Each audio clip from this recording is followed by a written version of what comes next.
Over 2,000 years ago, a young emperor ascends the throne.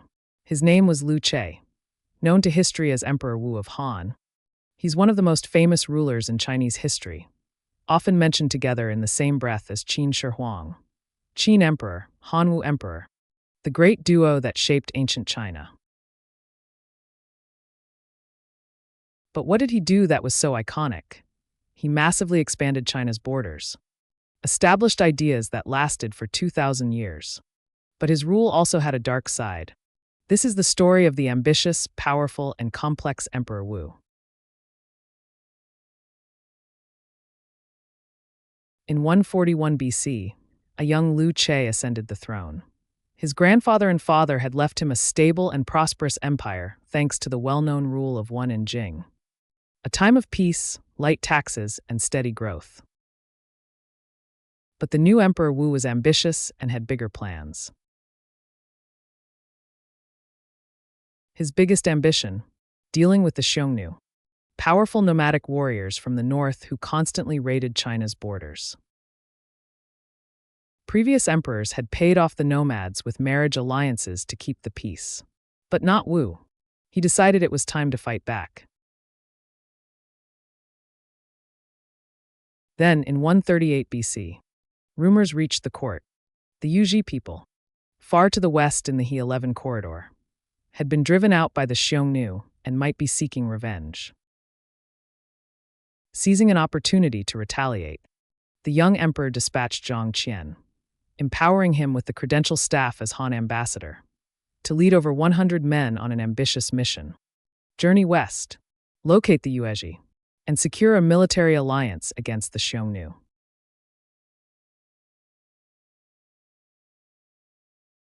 But just into his journey, Zhang Qian was captured by the Xiongnu and held prisoner for 10 long years. But the Xiongnu weren't Wu's only problem. Another major threat came from within: the powerful local kings and wealthy families.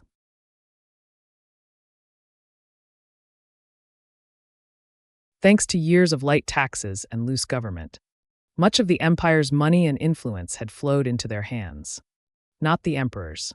If this continued, the central government would have grown weaker, until it became almost useless.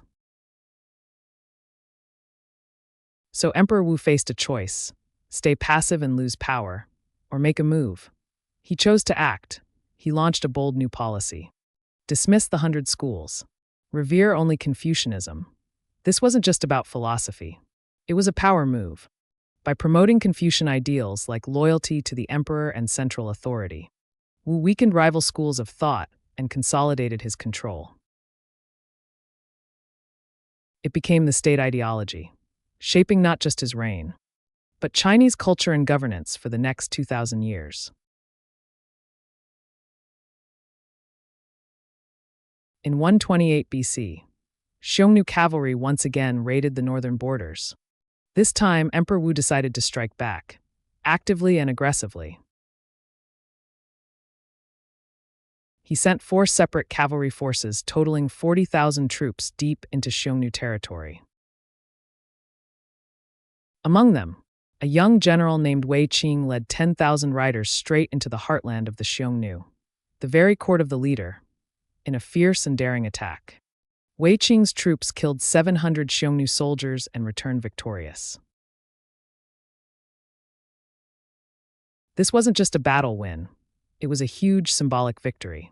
For the first time, Han forces had penetrated deep into the Xiongnu homeland and shattered the myth that the nomadic cavalry could not be defeated. That battle officially marked the beginning of the Han Empire's century-long counterattack against the Xiongnu, and it all started with Wei Qing's courage. In the years that followed, General Wei Qing led multiple expeditions against the Xiongnu, achieving decisive victories that pushed the nomads north of the Yin Mountains. The northern expeditions sent military spending soaring, yet the riches stayed in the hands of the regional kings. So in 127 BC, Emperor Wu introduced a political masterstroke: the Order of Grace Enfeoffment. Here's how it worked. Instead of only the eldest son inheriting a king's entire domain, now all sons would receive a share of the land and title. It sounded generous, a gracious spreading of kindness. The kings got to keep their pride while all their sons became marquises. But in reality, it was a strategic breakup. Each new marquisate was immediately placed under the control of a nearby imperial commandery, stripping the original kingdom of its financial, judicial, and military power. Result? Salt and iron revenues. Land taxes and commercial profits now flowed directly into the central treasury. This steady stream of wealth funded the long-term war against the Xiongnu and massively strengthened the throne. It stands as one of the most brilliant and successful political strategies in Chinese history. You remember Zhang Qian, the envoy who went west? Well, he was captured by the Xiongnu and held for a full 10 years. But he never gave up and eventually found a way to escape. But instead of heading back to Chang'an, he continued westward. He had never forgotten his mission, to find the Yuezhi and form an alliance with them. After an extremely difficult journey, he finally reached the Yuezhi. But by then, they had settled in their new land and no longer wanted revenge against the Xiongnu.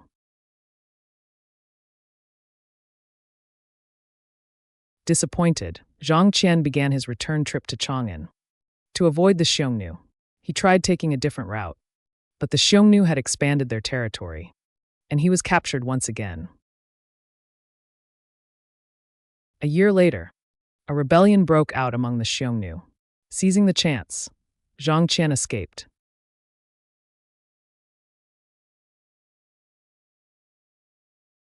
He finally made it back to Chang'an in 126 BC. After a grueling 13-year absence, the once large expedition was reduced to a mere 2 survivors. The entire court, from the emperor to the officials, was both astonished and filled with deep respect for his perseverance. Although he hadn't succeeded in his original mission, forming an alliance with the Yuezhi, he came back with something perhaps even more valuable: first-hand intelligence on the geography, products, cultures, and political situations of the western regions. Emperor Wu was fascinated. Zhang Qian's detailed reports opened his eyes to a whole new world of possibilities beyond the Han borders. For the first time, the 36 kingdoms of the western regions entered the emperor's strategic vision. Meanwhile, Zhang Qian's reports only strengthened Emperor Wu's determination to use military force to remove the Xiongnu as a threat once and for all. This wasn't just about defense anymore. It was about ambition, expansion, and total victory. Then came Huo Qubing, the most dazzling meteor in the military history of the Han.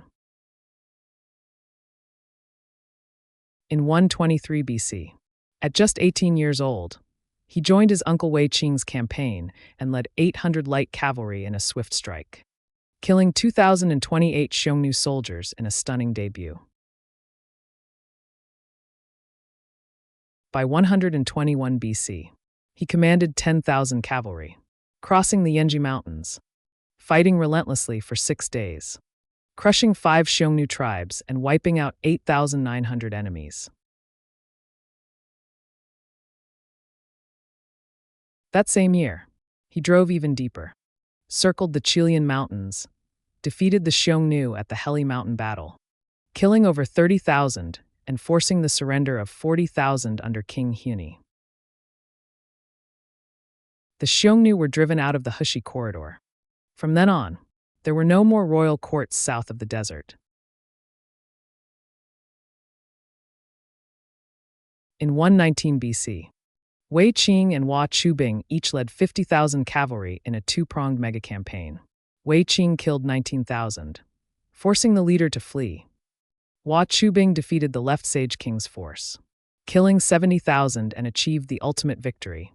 In just 11 years, through 8 major campaigns, they together killed or captured over 150,000 Xiongnu, reshaping the balance of power for a century.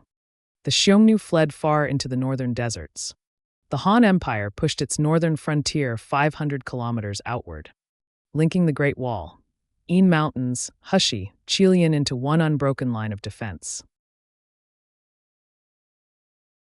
In 119 BC, Emperor Wu sent Zhang Qian on a second grand mission to the western regions. This time, he led a massive delegation, over 300 envoys and attendants, along with tens of thousands of cattle and sheep, and carried gold coins and silks worth hundreds of millions. But this was more than a diplomatic mission. It was a bold display of Han power and prosperity. Zhang Qian and his deputies established formal ties with numerous kingdoms across the western regions. His journeys laid the foundation for what would become the Silk Road. For the first time, a stable trade and cultural corridor opened between East and West. This not only helped break the dominance of the Xiongnu, but also brought enormous wealth into the Han treasury, cementing the reign of Emperor Wu as the glorious era of a truly global empire.